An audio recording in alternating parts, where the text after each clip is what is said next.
2017년 시작하면서 2016년에 하다가 중단했던 요한복음을 올해는 다시 시작합니다 라고 시작을 했어요.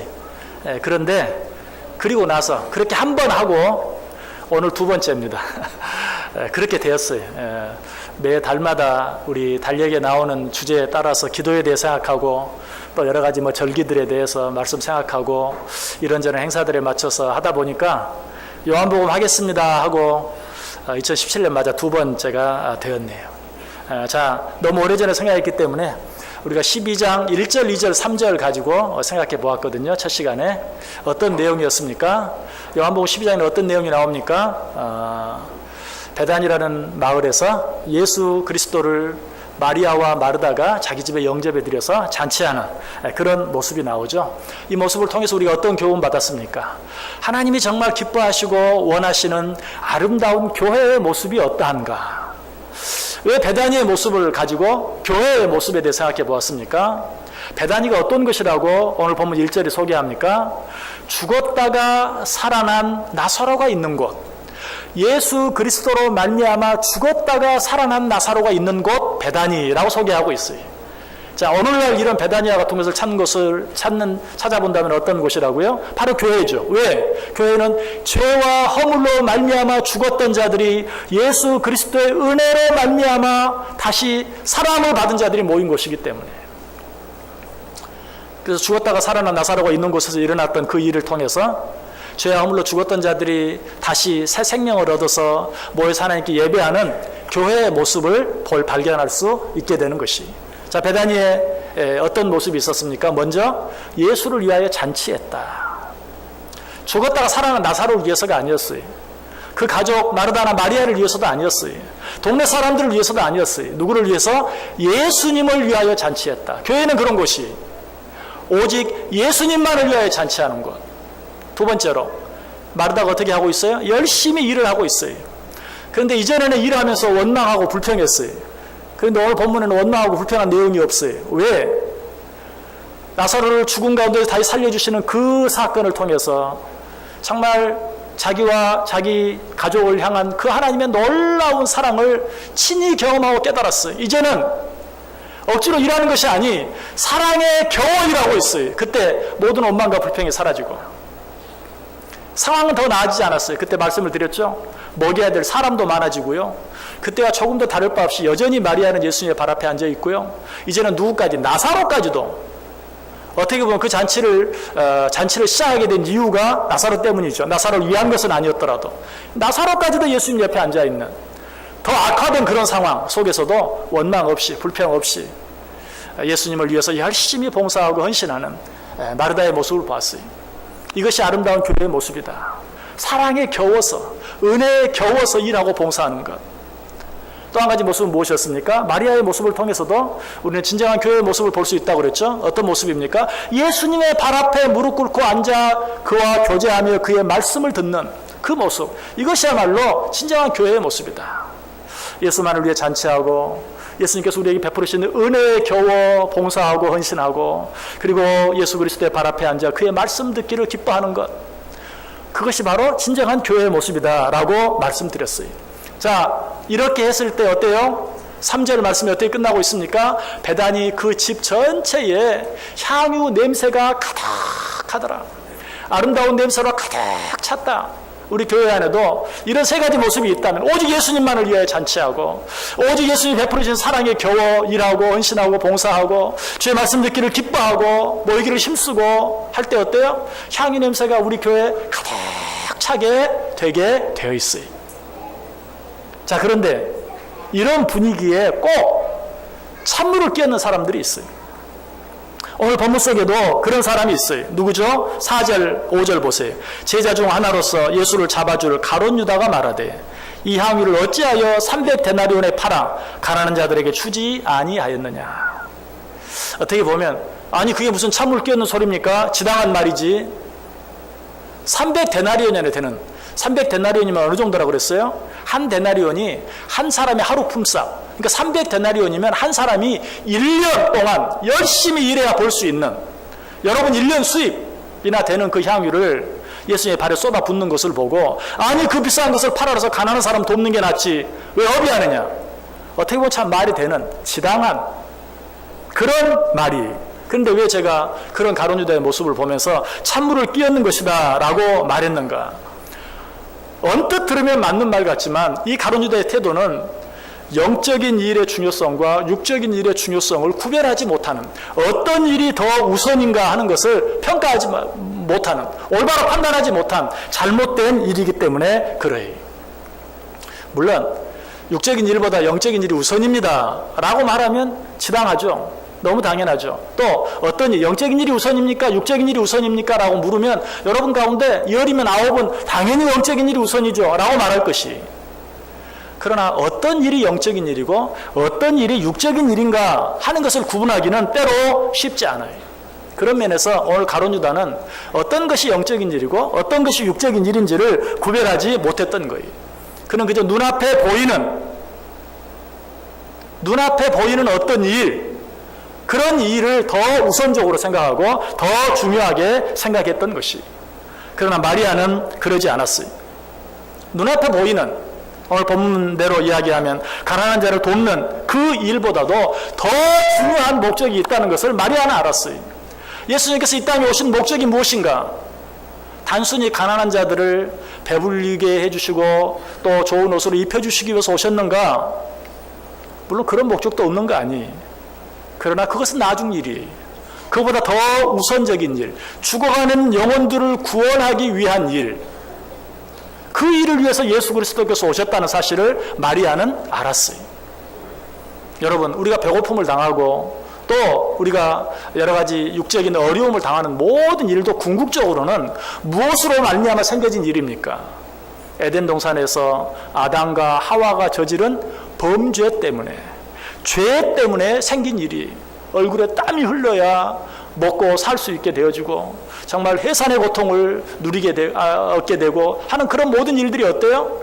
다 죄로 말미암아 시작된 일이에요. 그렇다면 당장 눈앞에 어떤 배고픔의 문제를 해결하는 것보다도 보다 근본적이고 보다 중요하고 보다 우선적인 것은 그 세상의 모든 문제들의 원인이 되는 죄의 문제를 해결하는 것이.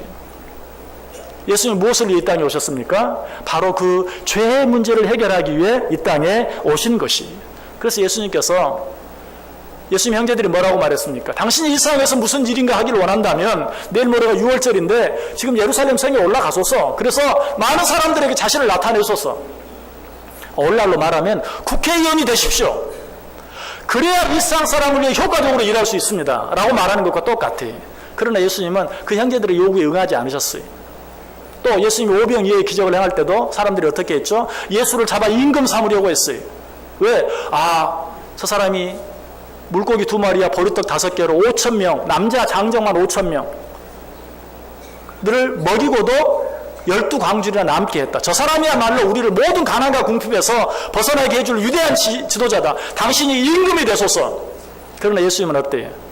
그들을 피하여 오히려 숨으셨다라고 이야기하고 있어요. 왜? 예수님이 이 땅에 오신 목적이 그들이 생각하는 것처럼 그들의 육신의 문제를 해결해 주기 위한 것이 아니기 때문에. 물론 오병이어의 기적을 행하신 것도 그들의 배고픔을 해결하기 위해서였죠. 그러나 그 일을 보고 몰려드는 사람들을 향해서 예수님이 뭐라고 말합니까? 너희들이 나를 찾는 것은, 너희들이 나를 따르는 것은 먹고 배부른 까닭이다. 언제까지 그러겠느냐? 때때로 병든 자들도 고쳐주었어요. 그러면서도 말하기를 너희들은 표적을 구하는 자들이다. 너희들이 눈에 보는 어떤 것을 보고 믿는 것보다 보지 않고 믿는 자들이 더 복되다, 더 귀하다 라고 말씀하시면서 어떤 육적인 일들을 행하시면서도 그것만 바라보고 당신을 쫓는 자들을 안타까워하셨어요. 결국 무슨 말이? 예수님께서는 그런 일들을 위해서 이 땅에 오신 것이 아니라 죄의 문제를 해결하기 위해서.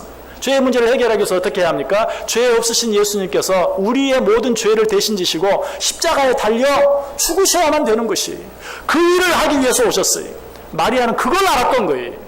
예수님이 왜 이 세상에 오셨는가? 우리 죄를 대신 지시고 십자가에 달려 죽으시기 위해서 오셨다라는 사실을 마리아는 알았어요. 오늘 보면 7절이 그 사실을 가르쳐주죠. 예수께서 이르시되 그를 가만두어 나의 장례할 날을 위하여 그것을 간직하게 하라. 지금 마리아가 예수님의 장례를 위해서 그 모든 일들을 행하고 있는 것을 분명히 알았던 것이. 마리아는 이 사실을 알았을 때 너무 슬펐어요. 인간적으로 너무 슬펐죠. 아, 저 예수님의 내 죄를 대신 지시고 십자가에 달려 죽으셔야 한다니. 너무 슬펐고 너무 안타까웠어요. 내가 그분을 위해 살 수 있는 일이 무엇일까 생각해보니 자기 집에 자기가 가장 귀하게 여기는 향유가 있었어요. 이것이라도 내가 주님께 드려야 되겠다. 나를 위해 죽어주실 주님을 위해서 내가 무엇을 아까워할 것인가, 이것이라도 내어드리자 하는 마음으로 예수님의 죽음을 생각하고 그의 죽음을 준비하면서 이 향유 옥합을 내어 놓았던 것이. 여러분, 혹시 너무 지나친 해석이라고 생각하는 분 계십니까? 똑같은 본문이 말씀이 기록되어 있는 마태복음 26장 12절에 보면 이 여자가 내 몸에 이 향유를 부은 것은 내 장례를 위하여 함이니라 라고 명확하게 이야기하고 있어요. 지금 마리아는 예수님의 죽음을 생각하고 있어요. 그 죽음 앞에서 그가 하지 못할 일이 아무것도 없었어요. 그 죽음 앞에서 그가 아까워할 것이 아무것도 없었어요. 마리아는 그 죽음을 생각하고 그 장례를 준비하는 마음으로 그 일을 행하였다는 것이. 자, 그런데 마리아가 어떻게 이 엄청난 사실을 알 수 있었을까? 사실 예수님의 제자들은 어때요? 이 사실을 몰랐어요. 아니, 알긴 알았죠. 그러나 믿지 못했어요. 아니, 지식적으로만 알았지만 그 알고 있는 사실의 진정한 의미가 무엇인지 그들은 깨닫지 못했어요. 아까 마태복음 26장에 바로 오늘 본문과 똑같은 사건이 나와 있다고 그랬죠. 마리아가 예수님의 죽음의 사실을 알고 그 장례를 준비하기 위해 향유 옥합을 붓는.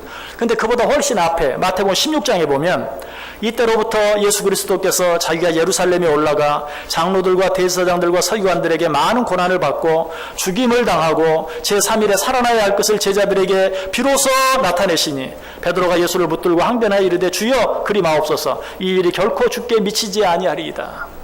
예수님께서는 이미 훨씬 전에 내가 너희를 위해 죽어야 하겠다라고 제자들에게 가르쳤어요. 그 마태복음 16장에 보면 비로소 나타내시니, 이 말씀은 처음으로 그들에게 이야기하셨다는 것이. 그래서 베드로가 그 말을 듣고 깜짝 놀라서 그런 일이 절대 없게 하겠습니다. 그럴 수 있어요. 왜? 정말 도무지 이해하기 어려운 일을 처음 들었기 때문에. 그러나 그때 한 번만 말씀하신 것이 아니, 그 뒤에 계속해서 여러 번 기회 있을 때마다 예수님께서는 제자들에게 내가 너희를 위해 죽어야 할 것이다 라고 말씀해 주셨어요. 아까 마태복음 26장에 오늘 본문의 사건이 기록되어 있다고 그랬어요.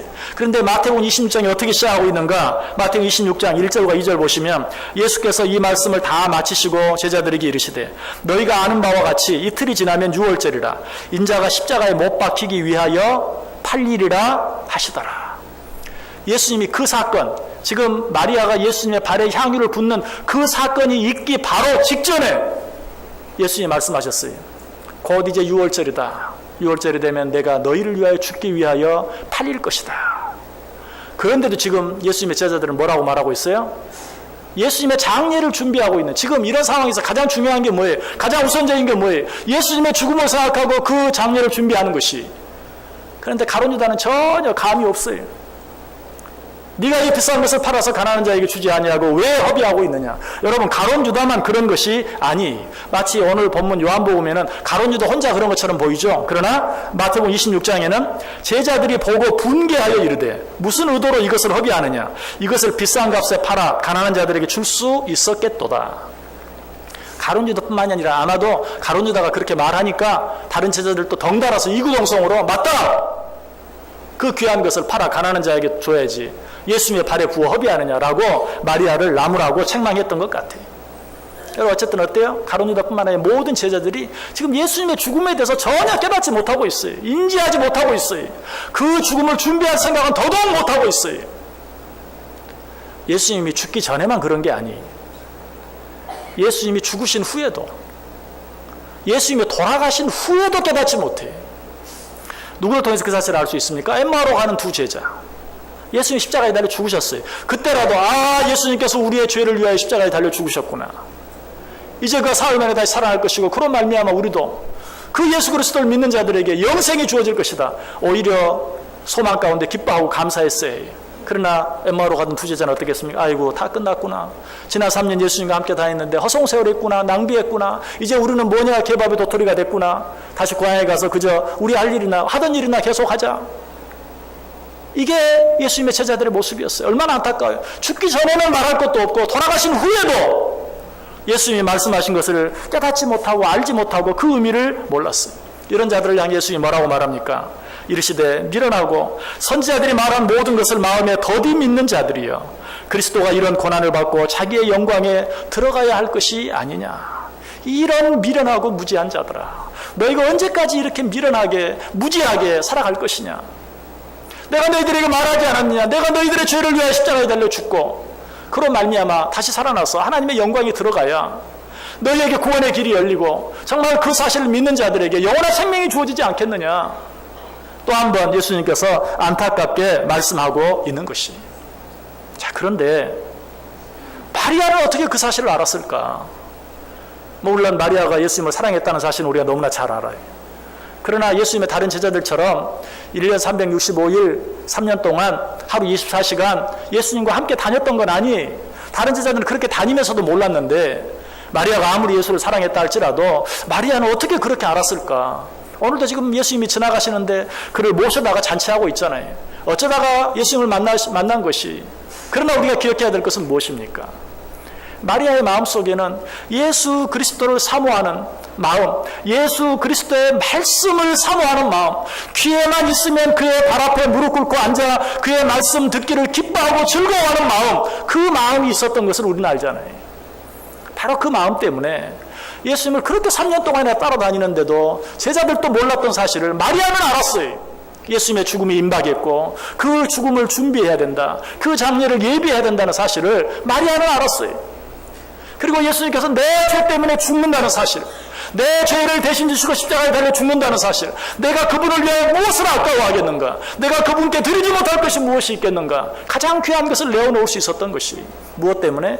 하나님의 말씀 듣기를 기뻐하고 즐거워하는, 늘 하나님의 말씀을 사모하는 그 모습 때문에.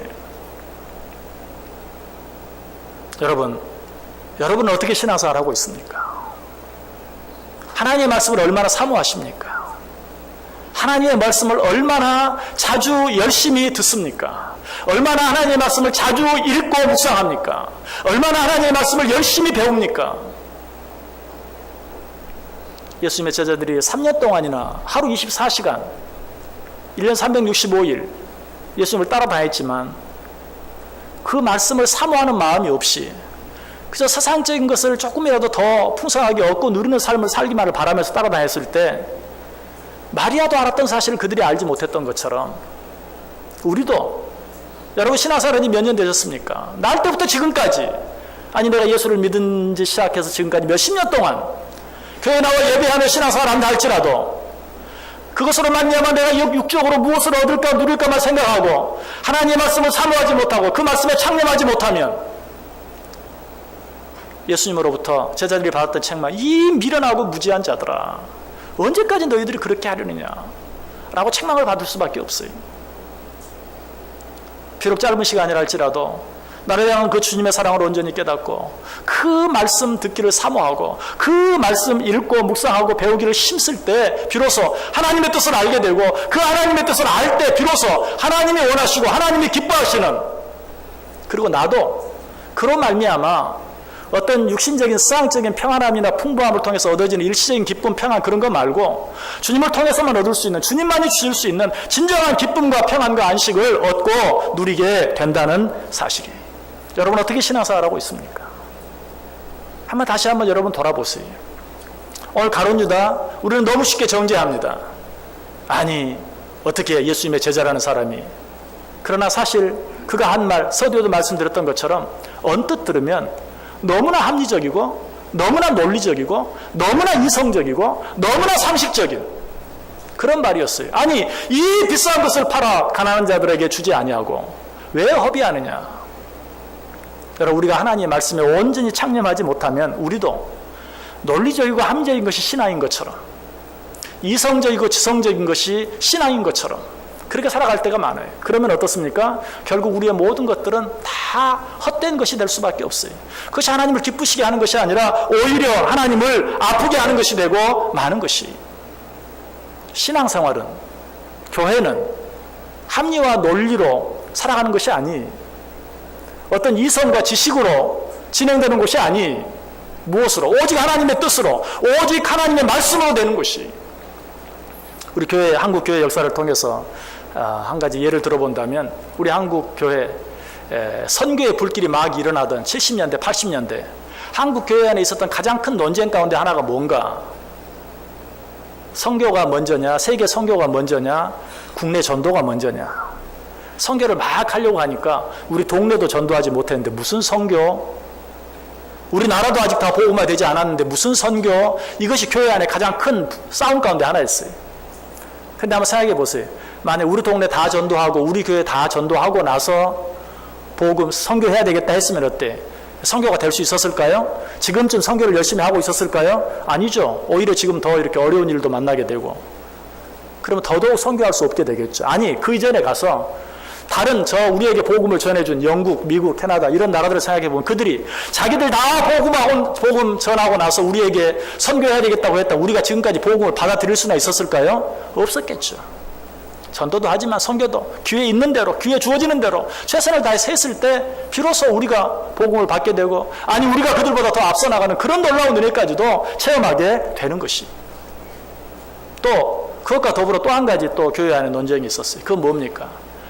아직 우리 교회 건물도 없는데 무슨 전도, 무슨 선교, 또 이런 말이 한참 있었어요. 우리는 새빵살이 하고 있는데 무슨 선교야? 또 이런 논쟁이 우리 교회 역사 초기에 많이 있었어요. 근데 만약 그래 맞아, 우리 교회 먼저 짓고 뭐 전도를 하든 선교를 하든 뭘 해야지 라고 했으면 어떨까요? 그런 교회들은 지금도 교회 건물 짓지 못하고 그냥 허덕허덕 하고 있는 교회가 많아요. 아니 설령 어떻게 해서 교회를 지었다 할지라도 정말 이제 그 교회 유지하는데 아주 힘들어하고, 또 설령 그렇게 해서 교회가 부흥했다면 어때요? 교회 더 크게 지어야 될 거 아니에요? 또 교회 지어야 되지. 언제 전도하고 언제 선교하겠어요? 정말 그런 일들 가운데서도 계속해서 부흥하고 계속해서 더 잘 성장해 나간 모든 교회들은 어떻습니까? 어려운 가운데서도 전도하고 선교하고 또 교회도 짓고 뒤로 미루지 아니하고, 영적인 일들, 영혼 구원하는 일, 정말 이 일은 뒤로 미룰 수 없는 일인 줄 알고 최선을 다해서 감당할 때 그것이 개교회적으로나 우리 한국교회 전체적으로나 이처럼 놀라운 부흥을 이룰 수 있었다는 사실이에요. 여러분, 교회는 합리, 논리, 이성, 지식, 상식 이런 것들로 운영되는 곳이 아니에요. 여러분 생각해 보세요. 그 비싼 돈을 왜 가난한 자들을 위해 쓰지 않고 허비하느냐? 맞는 말이에요. 우리 교회도 없는데 무슨 선교냐? 맞는 말이에요. 합리적인 말이에요. 논리적인 말이에요. 동네 전도부터 하고 선교해야지. 맞는 말이에요. 즉이 타당한 말이에요. 그러나 교회는 그런 곳이 아니에요. 그런 생각, 그런 논리대로 되어지는 것이 아니라는 사실이에요. 오늘 가론유다는 이 사실을 구별하지 못하고 있어요. 무엇이 먼저이고 무엇이 나중이고, 무엇이 정말 하나님이 원하시는 일이고 무엇이 그렇지 않은 일인지, 무엇이 더 우선적인 일이고 무엇이 나중인지 알지 못했다는 것이. 여러분, 우리는 이 일들을 바로 구별하며 살 수 있어야 돼요. 여러분, 어떻게 신앙생활하기를 원하십니까? 내 경험 가지고, 내 합리, 내 논리, 내 이론, 내 지식, 내 경험 가지고? 아니, 그렇게 하면 항상 제자리밖에 할 수 없어요. 아니, 주님으로부터 이 무지하고 미련한 자들하고 언제까지 그렇게 살겠느냐 책망을 받을 수밖에 없어요. 그리고 나서 설령 뭐가 잘 되면 어때요? 결국 자기만 교만해져서 봐라! 이렇게밖에 되지 않아요. 우리의 믿음이 자라기 위해서는 어떻게 합니까? 내가 생각해도 이해가 되지 않고 내가 생각해도 납득이 되지 않는데 하나님이 기뻐하신다고 하니 순종하고 따라갈 때 과연 하나님이 오르시고, 과연 하나님이 맞고, 과연 하나님이 살아계시고, 과연 하나님은 전능하시다는 사실을 비로소 느끼게 되고 깨닫게 된다는 사실이에요. 여러분, 교회는 합리와 논리가 지배하는 곳이 아니다. 도덕과 윤리가 지배하는 것도 아니에요.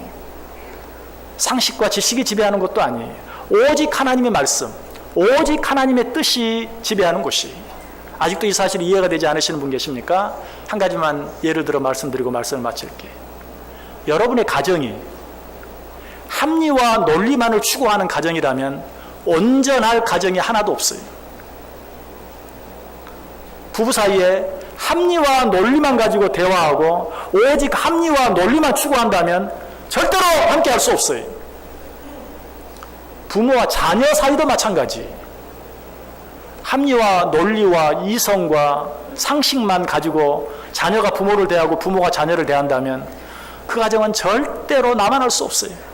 그야말로 난리가 나는 거예요. 평지풍파가 일어나요. 합리와 논리가 아닌, 이성과 지식이 아닌, 경험과 상식이 아닌 무엇이? 사랑으로만. 오직 사랑으로 그 모든 것들을 덮을 때만 아름다운 가정이 되고 온전한 가정이 되고 행복한 가정이 되는 거예요. 여러분, 교회도 마찬가지.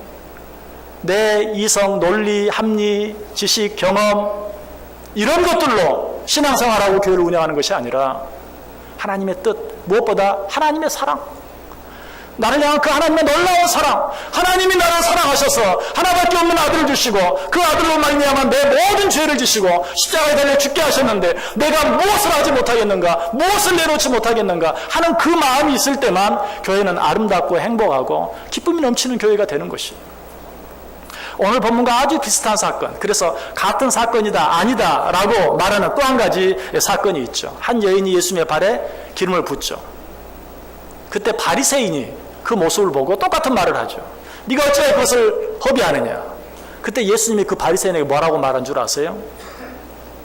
빛을 많이 탕감받은 사람은 그 빛을 많이 탕감받음으로 인하여 그 주인에게 더 많이 감사하지만, 빛을 많이 탕감받은 사실을 알지 못하는 자는 그 주인에게 그만큼 감사할 수 없다, 살해할 수 없다 라고 이야기해요. 무슨 말이에요?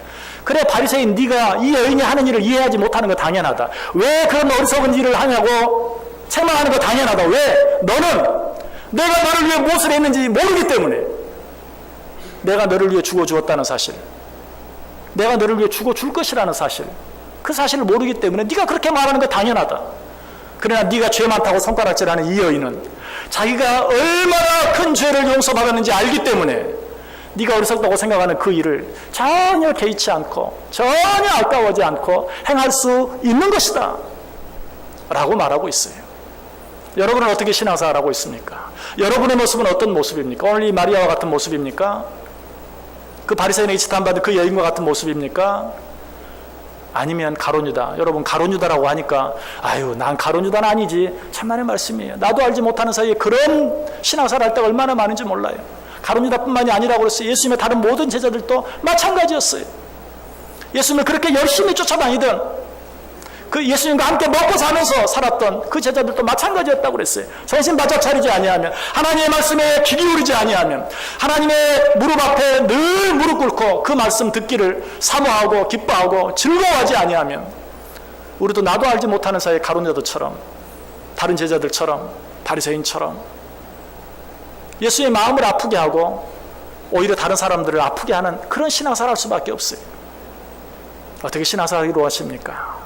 오늘 예수님의 발 앞에 무릎 꿇고 앉아 그의 가장 귀한 향유 옥합을 붓고 그 머리털로 그 발을 씻는 마리아처럼, 또 많은 사람들이 손가락질함에도 불구하고 부끄러워하지 아니하고 역시 향유를 예수님의 발에 붓고 씻었던 그 창기처럼 오직 주님의 사랑에 겨워 오직 주의 말씀, 주의 뜻에 따라 신앙생활함으로 주님 앞에 섰을 때 잘했다. 이 일을 행한 마리아에게 예수님이 뭐라고 말씀합니까? 이 일을 온 세상에 알려 모든 사람들에게 기념되게 하라. 이 놀라운 칭찬을 받아 누릴 수 있는 저 여러분 꼭 될 수 있기를 주님의 이름으로 간절히 축원합니다. 기도하겠습니다. 사랑과 은혜가 충만하신 하나님 감사합니다.